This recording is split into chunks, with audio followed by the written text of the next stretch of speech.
Huwag gawing hadlang ang kahirapan sa pagtupad ng ating mga pangarap. Nag-start po ako nung 17 pa lang po ako. Pagka-graduate ko ng high school, yun, nagkayaan sa mag-apply sa isang baking shop. Tapos doon nag-start lahat. Yung first job ko, naging trabaho ko doon, taga-mix ng buttercream. Tapos yun, habang nagmi-mix, ginagawa ko, iniwan ako muna. Tapos pinapanood ko yung mga ka-work ko, kumukuha ko ng idea kung paano mag-decorate ng cake. Yung supervisor namin medyo mahigpit. Medyo minamaliit nga kami.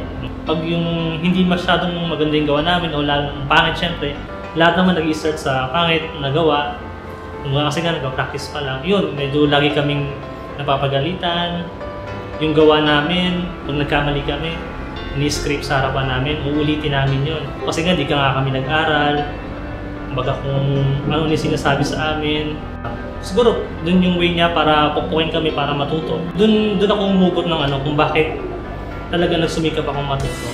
Dahil gusto kong patunayan sa kanya na kaya ko rin gawin yung ginagawa niya kahit hindi man ako nag-aral. Pagkatapos 1 year lang ako dun sa sa pinasukan ko. Nagtrabaho ako dun sa Parañaque. Home base lang siya na cake, gawaan ng cake. Mga wedding cakes. Tapos yun, ako lang mag-isa nag-decorate. Iiwan na lang sa akin. Basta hindi na ako tinatanong kung kaya ko ba yung gawin. Basta ako bahala. Yun yung pinaka ko na experience. Kumbaga, training ground na pinakamatindi. Namit ako ng mga kapitbahay na nagtatrabaho sa factory ng mga toppers. Yun, unang pinagawa nila sa akin, mga flowers na made of royal icing. Yun, medyo nahirapan ako ng una. Parang gusto ko na nga sumuko eh. Pero nung one time na ayaw na dapat ako, bigla may pinakita sa akin ng mga toppers na mga 2D toppers na royal icing. Yung mga baby set, mga sea life, ganun. Mga safari, yun yung unang doon ako nagkaroon ng unang interest sa royal icing. Nakita ko yung paano gumawa ng mga 2D toppers. Yun, tinry ko, ginaya ko, in-improve ko. Kahit anong design na pagawa sa akin, nagagawa ko naman. Lahat ng mga design nag-improve, lahat ng mga lumakas yung orders. Tapos yun, nung pakiramdam ko na medyo, parang walang mangyayari dito sa akin. Doon ako umalis na ulit. Kumbaga naghanap ako ng bagong pwedeng pagkakitaan. Tinry ko munang sa bahay, mag-home base, kahit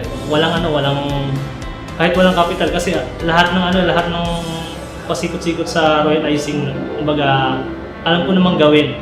Kahit wala kaming dehumidifier, wala kaming oven, ang gamit lang namin hand mixer. Tapos yung sa bahay, nung una pa nga parang sisiw yung mga toppers namin. Iniilawan namin ng bumbilya para mapadry namin. Yung biggest challenge, yung pag nasiraan kami ng mga toppers, nag-melt, nabigyan na namin sa customer. Kahit di namin kasalanan pero pinapalitan namin para lang hindi mawala yung customer sa amin. Saka para mas lalong dumami yung kliyente namin. Yung biggest break ko nung nag-start na in-invite ako mag-turo o mag-workshop tungkol sa royal icing. Yan, sa Cavite, kay Ma'am Hazel, sa Tarts. Sila yung unang-unang nag-invite sa akin. Tapos yun, dire-diretso na. Ako kasi pag nagtuturo ako, ayoko yung pinipressure yung tao. Gusto ko lahat ng tuturo ko sila parang i-enjoy lang nila para mas magawa nila ng maayos. Kasi hindi naman pare-pareho ang utak ng tao, hindi naman kailangan kumpay mo. Yung iba, oo, tatanggapin niya pero yung iba hindi, baka magalit pa sa'yo. Kasi once na pressure mo kagad, mas lalong hindi nila magagawa yung pinapagawa mo sa kanila.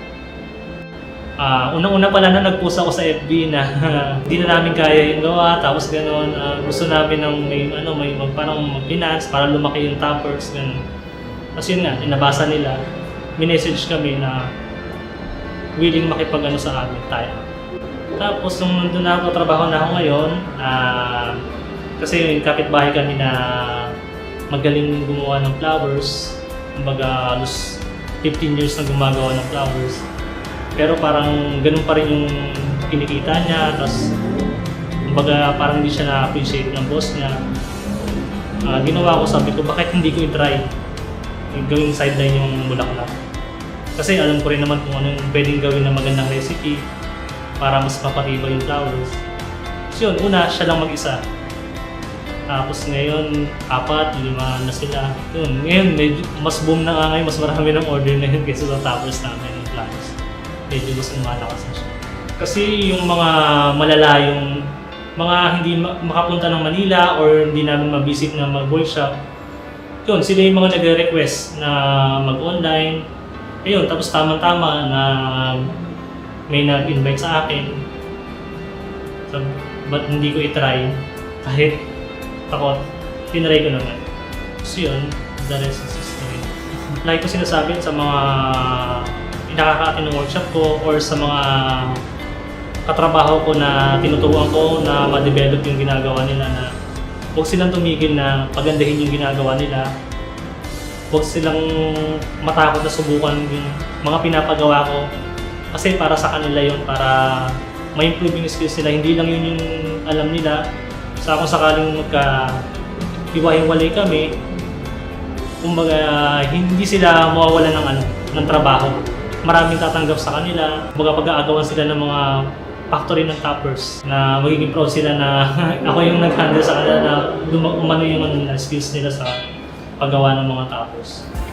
So, sa mga gustong matutong gumawa ng mga magagandang cake at cupcake toppers, this class is for you. I'm Joey Montañez. I'll see you inside.